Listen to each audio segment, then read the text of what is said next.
All right, ladies and gentlemen, I'm so excited today. My guest on the Rush Hour podcast is romance expert and has a new rom-com novel out called Not Here to Make Friends, all the way from Australia. It's Jodi McAlister. How are you? I'm pretty good. Thank you Oh, for so having me. exciting. So you got a book here about a it's like a bachelor adjacent love story. Yeah, very much so. So, I have two careers. I am both an author of romances, like Not Here to Make Friends, but I'm also an academic. And in my academic life, I study love stories, and I have written like a truly embarrassing amount of words about The Bachelor. I tried to add them all up once, and I had to stop because it got a little bit scary when we were kind of getting close I to was a gonna say in million. my research, I saw that So, you had were at 500,000 at the time. So now you're getting close to a million. yeah, like I can't put a precise figure on it because the number is too large, that it's just simply too embarrassing for me. But I've written a lot of academic articles and book chapters and things like that about The Bachelor, and I've recapped every episode of the Australian Bachelor franchise going back to 2015, which is, a lot of Yeah, that's amazing. So episodes. I want to get into your expertise on both levels as a writer, but also a romance expert. I am not a romance expert, so I'd love to know exactly what that entails. Uh, so it is not practical expertise, it is theoretical expertise. People ask me this all the time. They're like, "How do I fix my love life?" And I'm like, "Mate, I don't know. That's your problem." What I am an expert in is love stories. So my PhD looked at representations of female virginity loss and the ways they intersect with narratives of love. So I did a lot of work on romance fiction there. And after I graduated my PhD, I kind of ditched the virginity angle. When you've written about something for that many years, you get bored with it. But I've never got bored with love. So I study love in many different media. So I've looked at everything from romance fiction to reality television to dating apps, all kinds of different things. And my research career is really driven by two questions, which are what are the stories we tell about love in popular culture, and what do those do to the ways that we think? And The Bachelor is probably like one of the best things to study to examine this question because you've got real people, like they're theoretically real love stories, but we know that these stories are made in the studio, they're made in post production, they're made in editing. So you're getting kind of story imposed on top of real love. And so there's no better place to kind of look at the interaction of what love is and what we think love should Yeah, look like. I love it. Have you analyzed the Australian version of The Bachelor versus the American version? Have you seen any of the seasons that we have and any differences? Oh yeah, yeah. So quite a lot of my academic work is looking at the Australian version against the American version because I think looking at things comparatively and looking at the differences in particular can really tell you some things about the differences between the two cultures. So the Australian one is different to the American one in a couple of really interesting ways. Number one is that if anyone starts waving an engagement ring around on the Australian one, everyone gets very, very suspicious. Like if you propose at the end, everyone's like, oh no, no, no, no, we don't want that. No, thank you. Take that ring away. Like there was a season, I think it was the second last season of The Bachelor we did. It was actually The Bachelors. There were three of them, where one of the bachelors proposed, and the woman was like, why would you propose? Why would you do this to me? I told you I didn't want you to How dare you propose put me to in this me. position here? Yeah. No, that's a Yeah. And it turned out it was like a little bit of a scam because he just wanted her to be able to Oh, keep the ring. wow. I've had Yeah. guests on that won the Greek Bachelor, then they got deported Mm. after because they were American and they shouldn't have been in Greece. I've seen seasons where they take it really seriously and really not. As far as I can tell, in the United States, we take it really seriously and the failure rate is extremely high. Like, there's no reason we should take it as seriously as we do, considering it never works out. So what do you guys have Yeah. going on Well, over there as far as, like, is there hope that it's gonna work out, or is it all show? so there's hope, yes and no. There's no hope because it got cancelled literally 2 weeks Oh, ago. Though I mean, technically it's been rested, so it means the license is up for grabs, and another network can jump on it if they want. But we have a much higher success rate than the US, and maybe it is because we don't rush to marriage quite so fast. So the end point of a bachelor season here is usually words that get used a lot are relationship, but I think more interestingly, adventure. It's really framed as the beginning of something rather than kind of you don't need the artifact of the ring to mark what's going to happen next. So we finish almost a little bit earlier than you do in the US, and this I think leads to higher success rates. So I think we have 5 couples from The Bachelor still together, and only one from The Bachelorette. You're actually doing much better at The Bachelorette than Wow. us. I don't know what Well, that's it about, makes but sense because for Bachelor, I've always thought no man deserves the power to choose between 25 women. It takes I think this might sound sexist and you can let me know if I'm onto something, but I just feel like what works out better is general competition. And in real life, if you're gonna be dating around with multiple women, they're going to be getting the attention of multiple guys. But on The Bachelor, those women have to be like sort of kept on the back burner and they don't have any autonomy to go choose another guy. So it takes away, I think, the natural sort of tension that would exist between like, oh, I like that person. I better make them my girlfriend, or I better ask them to do this because you're kind of just like, well, I got 30 women to choose from, and I feel like men are just are worse at how they pick. yeah. Well, interestingly, the last 2 seasons of The Bachelor in Australia were The Bachelors, where they were trying to re-energize the franchise, and they had 3 bachelors instead of just one. And the kind of rhetoric they were using about it was like, oh, how can it be romantic if the women don't have the power to choose? Now they have the power as well as these 3 men to pick. Unfortunately, on these 2 seasons, they cast 6 of just the worst men you have ever met in your entire life. Like, just, I've never seen quite such a spectacular casting fail. But I do think the reason our Bachelorette has a lower success rate is due to let's start that again, is more to do with casting than it is with anything else.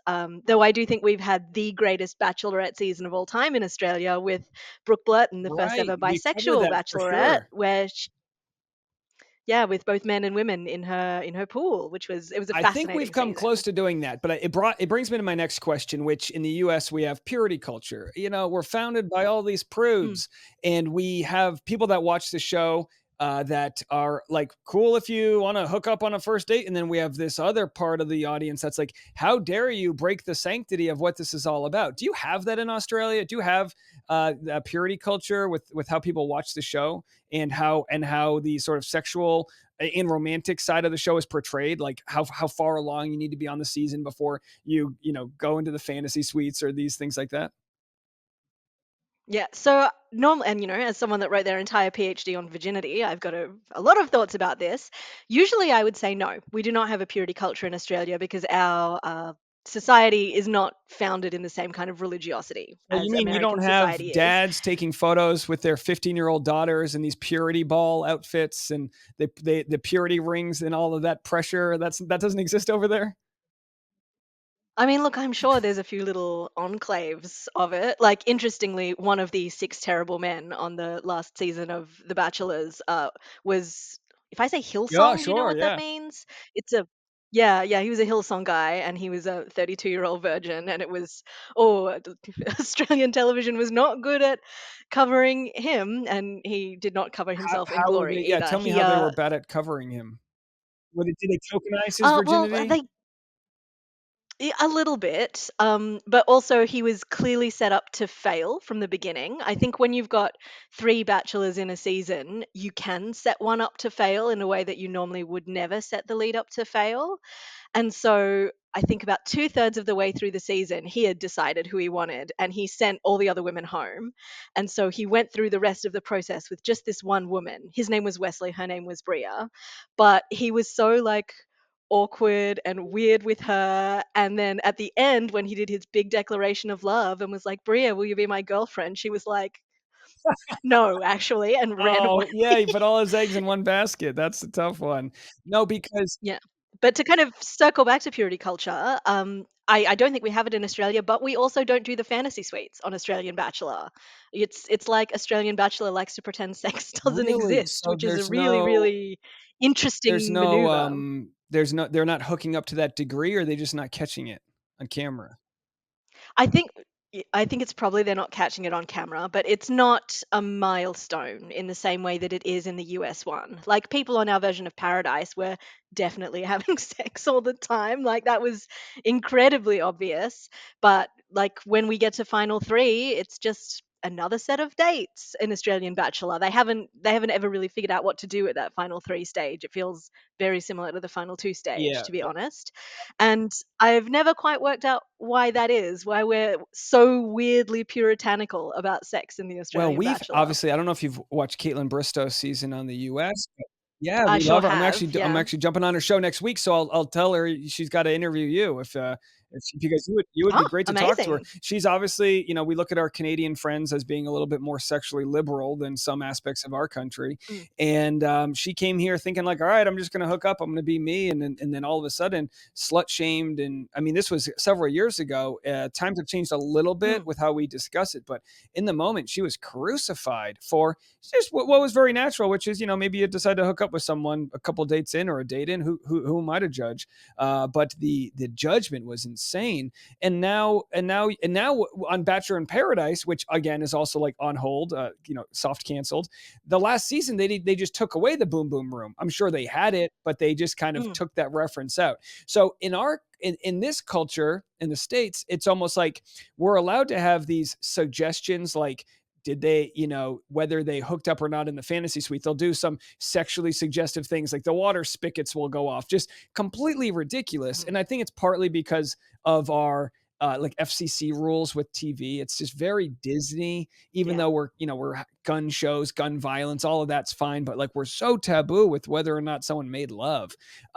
So here you see shows that are on streamers like Love is Blind and other shows that don't have those same high standards of purity, and they seem to be doing just fine with more complicated talks about modern dating. Like, do you watch other dating shows outside The Bachelor, and what are you liking out there? Yeah, yeah, I do watch a lot because, it is my job to know about these things. I'm really interested in which shows have taken off in particular in which cultures. So like in Britain, Love Island is obviously the franchise there, and I think that's really just because it takes place in Mallorca where it's sunny. Like I haven't managed to kind of drill down to a more complicated reason than that. But in Australia, the big dating show here is Married at First Mm. Sight, which focuses extraordinarily on conflict rather than on the romance. Like it is really, really rare you will get a genuine romance story coming out of that show. It's mostly kind of people throwing wine glasses at each other across the dinner table. And what I've kind of drilled this down to, and I think you can see this in the difference between the American and the Australian Bachelor franchises as well, is that Australia is terrified of emotions as a culture. We're like, oh, no, feelings. No, thank you. Not for me. That's very embarrassing. Oh, oh. Whereas I think America is a very sincere culture, which is why something like The Bachelor works so well, because broadly, you are nowhere near as embarrassed about having feelings Where as does we that come are. from? What's that feeling? 'Cause I mean, like my dad couldn't show feelings. Like, you see him cry once a decade. So it does exist here, but you're right. We do love to get our goosebumps and have those gigantic romantic gestures on the show. So yeah, what do you think the difference is that's not as social as like socially available there?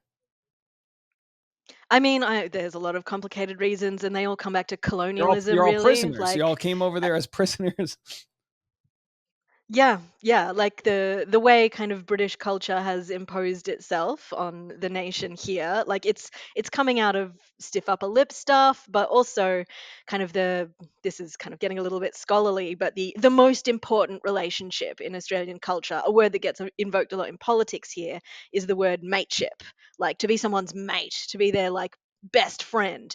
That is the pinnacle of kind of relationality in Australia, and mateship is almost always framed as as being between two men, and men can't have feelings towards each other of friendship or anything else. What are you talking about? That would simply be horrifying. My goodness, let me clutch my pearls. And so because we're rooted in this like very masculinist, matey culture, I think this has trickled down to a great deal of embarrassment about feelings, which means our approach to a lot of media is a lot less sincere and a lot more ironic. So a lot of the ways people engaged with The Bachelor before it got cancelled were deeply ironic. And yet, that said, people sometimes people couldn't help getting swept up in the love stories, which is Yeah, fascinating, it's really. so interesting. You're right. I do think of all Australians as like the Hemsworth brothers, just like these broody, tall surfer bros.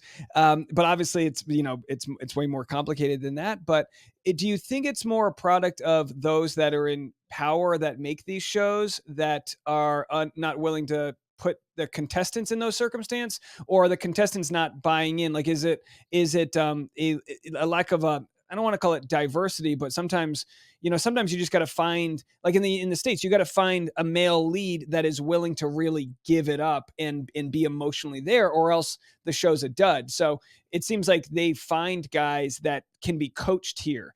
Do you think that it's like a structural difference, or is it really just a cultural? I think it's a little bit of both. So often, what has happened to bachelors here is if they've come straight off The Bachelorette, they've been chosen because they were like weirdly charming and had a little bit of a personality. So we had a bachelor in 2016 whose name was Richie Strawn, who came straight off the season of The Bachelorette beforehand, where he was kind of like adorkable is the word I would use. He was very nervous all the time.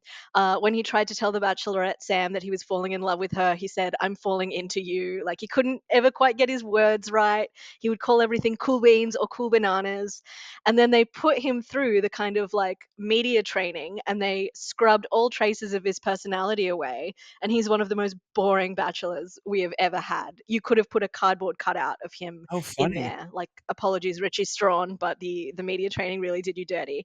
But I think after that they learned from that a little bit, and we've had some very eloquent bachelors. So the bachelor the year after, who was a man named Matty Johnson, was a clear course correction. There was one a couple of years later, Dr. Matt Agnew, who was an astrophysicist who was quite good at talking. But then I think what was both it both led to the greatest ratings here, but also the franchise's downfall was celebrity casting. So we had a bachelorette here called Sophie Monk, who was in a kind of famous girl band here in the 2000s and is a national treasure. Everyone loves Sophie Monk. And then the year after, they had a bachelor called Nick Honeybadger Cummins, who's an ex rugby player who talks almost exclusively in Cockney rhyming slang.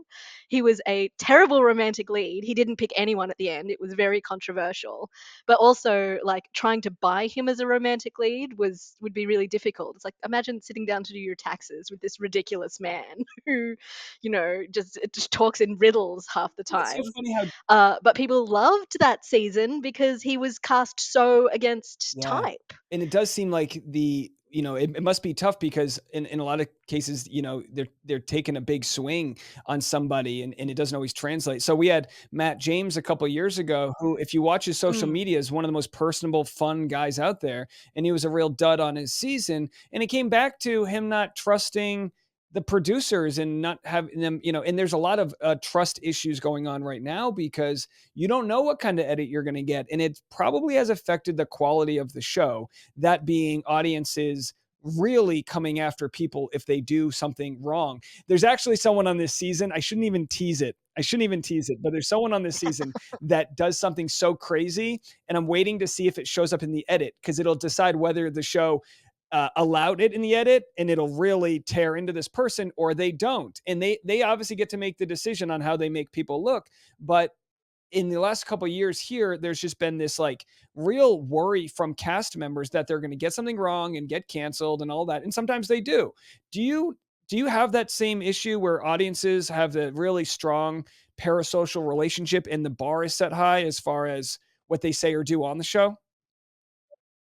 Oh, yeah, but because we are a smaller country and our audience is necessarily smaller, I don't think it's quite as intense as in the US. Though before our Paradise got cancelled, I think we certainly had the same problem that you did, where people kind of plotted in the Instagram DMs beforehand, like who they were going to hook up with, and basically tried to self produce their own stories, which is, I think, a way of kind of, trying to get around the villain edit and perhaps even worse than the villain edit, the kind of forgotten edit, that kind of great, what's the word I'm looking for, body of reality TV contestants that we never ever think Oh, about so many, again. I think right? people are determined. Yeah, people want to be memorable. And, if that means being hated, that's better than being What's forgotten, the I think. post-show industry like as far as influencers? Are people making a big living after being on the show? Are they getting a big following? And are they doing the whole podcast routine here that like that they have here where there's just an industry? Yeah, so we have a couple that have been really successful. So Laura Byrne, who was the winner of season 5 of The Bachelor, and Brittany Hockley, who is one of the two women at the end of the Honey Badgers season that he didn't pick, have a very successful podcast. Perhaps the most successful figure is Abby Chatfield, who was the runner-up on season 7, Matt Agnew's season, and she was the villain. She was villainized for being simply too horny. She wanted to have sex with Matt Agnew, and we don't do that on the Simply Too Australian Horny. What a Bachelor. great title to have. Well, Yeah. it brings us to your book here. But yeah, well, she got remade, through her like podcast. She's like a national heroine now. Everyone Oh, loves Abby that's good. Chatfield Yeah, I now. mean, Yeah. sometimes I feel like we want to tear people down and build them back up, and I don't know what that is in society, but it's like we always root for the underdog, and then someone becomes really famous, and we're like, all right, a little too much, and then we want to knock them down. And we see that a lot on Mm. the show. Now, your book, I wanted to read a New York Times review here that says, in this full-on villain romance, a group of women on a reality dating show should be vying for the love of their Romeo, but it turns out one of them only has eyes for the showrunner. Wow. So tell me Yeah. about this book. And it sounds like the one of the stars of the show falls for the main producer. Is that right? Yes, yes, that's correct. So, this book, Not Here to Make Friends, is a romance about the villain of the season. And I thought a lot about what kind of villain I wanted to make this character. Her name is Lily. And to me, the best villains are the ones who are doing it on purpose. Like when someone is being victimized by the edit, or, the rare villains we come across where it's like, oh, you're just genuinely an awful person. This is kind of coming off the screen, though I think we see that more with men than with women, to be honest. But villains who are clearly playing up the villain character are my favorite. Someone like Corinne Olympios is a really good Oh yeah. example of I this, was I very think. tough on her back in the day. And then I actually had her on my show recently and we hit it off. She was great. I was like, oh, she knows exactly what she's doing. She plays to the camera Mm, well. She's got great lines. She's aware of her privilege. Like she's just a hot mess. And it's been good TV. yeah, So what yeah. goes into writing a book like this? Are you pulling character traits, obviously, from your favorite cast members, or like what kind of prep goes into a book like this, and how much time does it take to publish? Yeah, so this book was actually incredibly difficult to write. It went through 4 different rounds of structural edits, which is a lot. Uh, and I started off writing it as like a one point of view book, and it became a dual point of view book with so the two characters in this book, Lily, who is the villain, and Murray, who is the producer, have actually known each other for a long time. This is not the first time they have encountered each other. And so there are two timelines going on in this book. There's Murray's point of view in the present, why as he tries to work out why this friend of his has suddenly turned up on his show determined to be the villain and burn her whole life down. And then Lily's point of view in the past as we see kind of old seasons of the Bachelor style show in this book, which is called Marry Me Juliet. And because I have spent so much time studying The Bachelor across many, many different regions as well, there were all kinds of like bits and pieces I was pulling from. So Lily has rechristened herself Lily Fireball, which is a shout out to an Australian Bachelor contestant here who called herself Vanessa Sunshine and insisted that everyone call her Vanessa Sunshine at all times. Her villain persona is really kind of modeled on people like Corinne Olympios and Abby Chatfield that I was talking about a little bit before, people who are really conscious of being the villain. But because I got to kind of go back and look at past Bachelor seasons as well in this book, I don't want to say plagiarized, that's wrong, but I borrowed some things that have happened from some of the most controversial seasons worldwide. So there was a season of Romanian Bachelor where all the women hated the Bachelor so much that they essentially unionized and voted to kick him off so they could get a new Oh Bachelor man. in. And so I got to play with things like that as well and really kind of delve deep into the controversies of a Bachelor season. But as someone who spends their entire academic life thinking about how love stories fit together, having a character who was the showrunner and is desperately trying to impose a love story on top of these kind of characters that he has, that allowed me to explore, I think, in a really fun way, what we think love looks like versus what it is, because there are love stories happening on this show, but they are not the ones that Murray Yeah, we've wants. seen this in, real life play out. Even Chris Harrison's been rumored to date past contestants. Mm. We've got a former producer, Alana Noel, just alleged that several cast members of Paradise were dating a producer.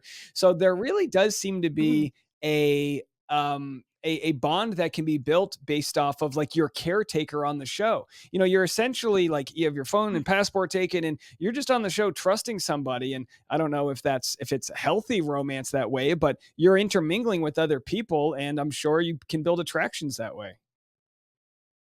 Yeah, well, particularly in an environment like The Bachelor, where everything else is taken from you. You have no other distractions. And the psychology behind this is that, if they remove all other distractions, then the only thing you have left to do is to fall in love with The Bachelor. But of course, there are other people around you. Of course, there are all this crew. So honestly, it's amazing there aren't more like cast member crew hookups that we know about anyway. I'm amazed that not that many have really made them into the narrative. Like there was that famous one with, what was her name, Roslyn in America about 10 years ago on maybe Jake Was that Pavelka's the guy who season. jumped out the window? There was a there was a No, that sound was guy who who. got caught hooking up with somebody, jumped out the window, broke his leg, and then Chris Harrison on camera, they recorded him going into the hospital bed and talking to the guy. It was like you couldn't make that up. Oh my God, Yeah, that's I mean, hilarious. what you'll do for some nookie jumping from a second floor window. Yeah, there was a woman here on, I think, Matt Agnew's season whose name was Rachel, who did not like The Bachelor very much. So just openly started chatting to the cameras about Plan B, who was one of the, I think one of the camera guys, maybe one of the sound guys, someone on the crew That anyway. And eventually she was giving an ITM and The Bachelor just kind of walked up and was like, "Yeah, you don't want to be here anymore." And she was like, "Nah." And it was just the least dramatic elimination you've I've ever seen these camera seen. guys. They got tree trunk legs, short shorts. I Mhm. get it. There's some strong guys working out there. Yeah. Now, I love looking at where people come from. Like, when did you first kind of feel like you had a thirst for romance rom coms? Like, where did this all come? Because I feel like I'm similar to you in that I started covering The Bachelor as well as a comedian because I like to talk about relationships. I like jokes about relationships. I'm a wildly anxiously attached person. Like, I want love. Like, where can you like where did this originate from? Yeah, so I have a very similar kind of romance reading origin story to a lot of people, which is that I used to steal my grandma's romance novels. So she used to read a bunch of Mills and Boone, what you would call Harlequins in the US. And when I was like 10, 11, I used to just steal them. And I was too young to be reading them, but it awakened something in me. And then I remember really, really vividly when the true turn was. It was when I was in my early 20s. And after I graduated from my undergraduate degrees, I always knew I wanted to go back and do a PhD. But I thought I was going to study, I thought I was going to be an early modernist, that I was going to study Shakespeare and Friends, basically. And I was like, well, y- students are broke. I'm going to go and make some money before I go back to university. And I was working this office job. I was completely and utterly miserable. And I used to go to Big W on my lunch break, which is the Australian equivalent of like a Walmart, and I would just clean out their romance section. I was reading so much romance. And I was like, oh, one, these books make me really happy. They make my brain feel nice. Two, what if I went back to university and studied this actually? And then, long story short, now I'm the vice president of the International Association for the Study of Popular Romance. So, kind of You're worked out for essentially me. you're But the I modern think, day Shakespeare of romance novels, it seems. I mean, you really did start I yeah, mean, I'll rather than take instead of that. Can I put that on yeah, my Dave business Neal cards? approved. No, I mean, can you boil down a romance novel into like 3 sentences, 5 sentences? Like, can you boil is there a framework that's just like very obvious with the hero's journey kind of idea? Or is it Yeah, so people often ask me for the formula. Like, people will sidle up to me at a conference and be like, there's money in romance, isn't there? What's the formula? How do you write one? And they expect me to produce like an equation, like to, get my marker out, start writing on my whiteboard and tell them, okay, page 110, they have to kiss. But really, a romance novel just needs two things. One, the romance plot has to be front and center. It has to be the main plot rather than like a subplot, a B plot, a C plot. And the other thing is that it has to end happily. You can't, and it has to end with the characters together. You can't be like, they broke up, but they're both happier now. Like, you can't get away with that. Like, it has to be about love. It has to end with the couple or the throuple or however many people are in it together. Other than that, you can do whatever you want.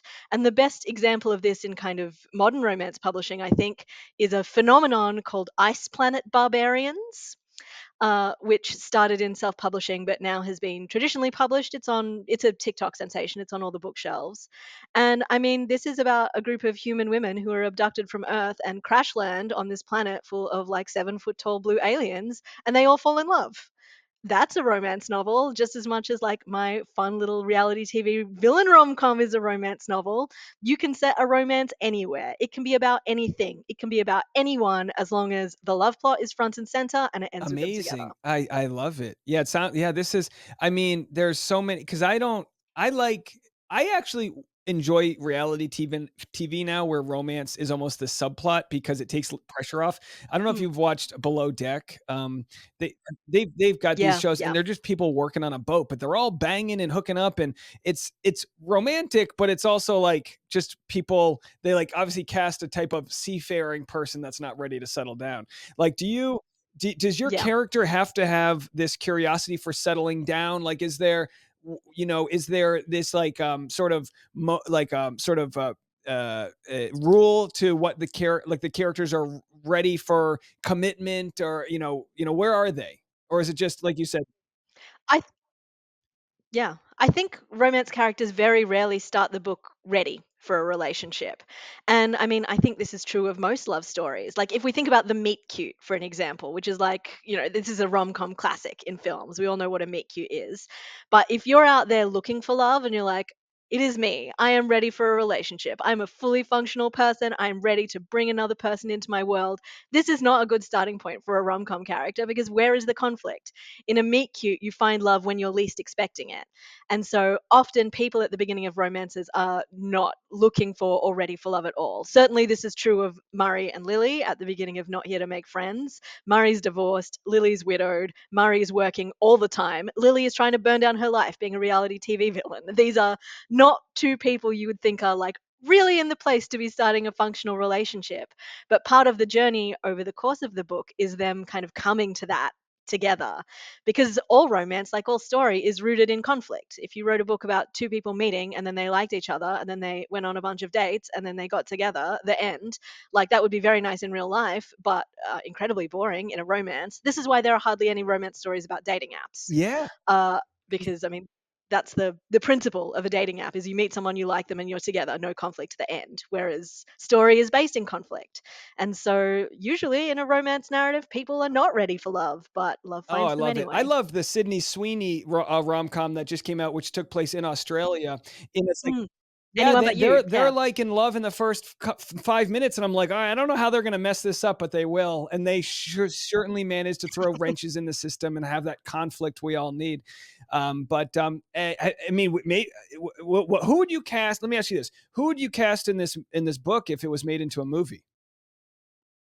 Ooh, good question. Or So any of I'm your going to other use books. Like, who would be your dream, like, rom-com sort of like, actors that you would love to have in play a role in your movie? Look, I think the actors in the audiobook of my book actually would be beautiful translated onto screen. So it's a man named Matty Morris playing Murray and an actress named Eileen Huynh playing Lily, and they both do such a good job. Like, it's really gauche to talk about your own books being good because you wrote them, but my audiobook is really good because I can like pass the credit off to Matty and Eileen, and they're both really great actors. I think, if this was made into a movie, I would love to see them reprise the Love it. Well, maybe if characters. there's like a side role, like a barista, you could ask me to be in part of it. I don't know. If you need an American out there, just let me know. Um, Yeah.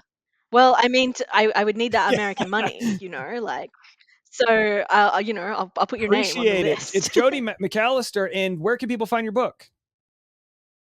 So Not Here to Make Friends came out on Tuesday in the US, and you can find it everywhere. It's in all the bookstores, it's in, I don't know, the airports, it's in every place you buy books, you can probably Amazing. Well, find it. thanks for joining us, and I encourage everyone to go check out the book. I'll put a link in the description below, and yeah, come back anytime. We love to hear updates. It's been nice to get to know someone from across the way.